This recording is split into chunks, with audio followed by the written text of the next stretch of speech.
सपा बसपा और कांग्रेस को कुचलने का कार्य किया। चंद्रशेखर निषाद गोपालपुर में बालू के मुद्दों को लेकर निषाद समाज के लोगों की बैठक संपन्न। भदोही गोपीगंज क्षेत्र के गोपालपुर में बृहस्पतिवार को निषाद पार्टी की एक बैठक का आयोजन किया गया, जहां पर विभिन्न गांवों से आए निषाद पार्टी के कार्यकर्ताओं और मछुआ समुदाय के लोगों ने अपनी समस्याओं को निषाद पार्टी के प्रदेश सचिव चंद्रशेखर निषाद को बताया।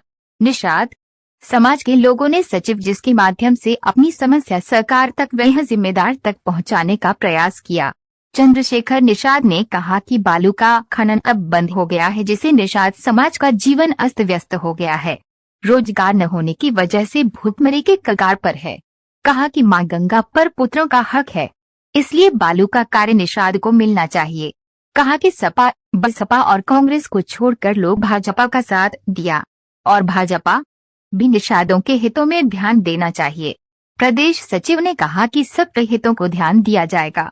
निषाद पार्टी के प्रदेश सचिव ने उनकी समस्याओं को ध्यान देते हुए बात को आगे बढ़ाने और कार्य प्रगति पर लाने की बात कही। इस मौके पर सुशील निषाद, राधेश्याम शर्मा, शंकर मांझी, रामराज, शिवचरण निषाद, माता अंबर, सीताराम निषाद, रामदास आदि लोग मौजूद रहे। देना चाहता हूँ। जय निषाद राज, जय श्री राम। देखिए, नदी के किनारे सदियों से निषाद समाज रह रहा है। बालू खनन, मछली पालना इनका प्रमुख रोजगार रहा है। माता पर हमेशा पुत्रों का अधिकार रहा है। गंगा निषादों की माँ है, इनका अधिकार था। ये नदी ताल घाट बालू चलाते थे और लोगों के जीवन की रक्षा करते थे, अपने परिवार का भरण पोषण करते थे। लेकिन जब से भारत देश आज़ाद हुआ, कांग्रेस के लोगों ने, सपा बसपा ने कानून बनाकर इनको उजाड़ने का काम किया, जिससे गुस्से में आकर निषाद समाज ने सपा बसपा कांग्रेस को उखाड़ कर फेंकने का काम किया। अब निषाद पार्टी, निषाद समाज के अगुआ महामना डॉक्टर संजय कुमार निषाद हैं। निषाद पार्टी का जो बेस वोट है निषाद समाज का, पूरा निषाद पार्टी को है। पहले झोले में थे तो सपा बसपा कांग्रेस इसको बाजार में बेचने का काम करते थे। अब ये बोरे में आ गए हैं और बोरे से रैली में आकर निषाद पार्टी में आ गए हैं, जिसके अगुआ महामना डॉक्टर संजय कुमार निषाद हैं। सरकार से हमने 2022 में मिलकर सरकार बनाया है। सरकार का हम ध्यान आकर्षित कराना चाहते हैं कि निषाद समाज सपा बसपा कांग्रेस को गड्ढे में गाड़कर बीजेपी के साथ आकर बीजेपी के योगी आदित्यनाथ जी को मुख्यमंत्री बनाया है। आज इनकी दशा बहुत खराब है।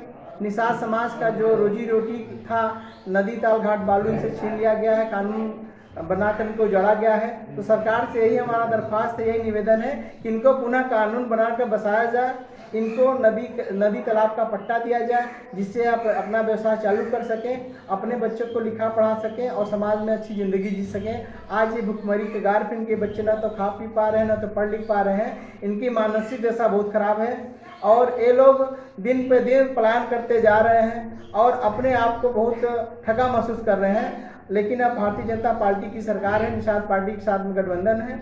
अब सरकार को चाहिए कि नदी ताल घाट बालू इनको पट्टा देने का काम करे, क्योंकि इनके पास ज़मीनें नहीं हैं। बसपा सरकार में वर्ग 3 बनाकर इनसे ज़मीनें छीनने का काम किया है। अब सरकार अगर इनके पास ज़मीनें नहीं है तो ऐसा कुछ कानून बनाए जिससे इनका रोजगार चल सके और नाव के द्वारा वह अपने बालू को ले आकर नदी के किनारे इकट्ठा करके बेचने का काम करें। जो रॉयल्टी सरकार की होती है, इनको वो रॉयल्टी सरकार को देने के लिए तैयार है। एक कानून बना दिया जाए जिससे ये अपने नदी ताल घाट को चलाकर बालू व्यवसाय को चलाकर, मछली पालने का व्यवसाय चलाकर अपने जीवन को सही ढंग से जी सकें। हमारा सरकार से यही ध्यान आकर्षित कराना चाहते हैं। हमें आशा नहीं, पूरा विश्वास है कि भारतीय जनता पार्टी निषाद समाज का जो संवैधानिक मुद्दे हैं, चाहे आरक्षण हो, चाहे नदी ताल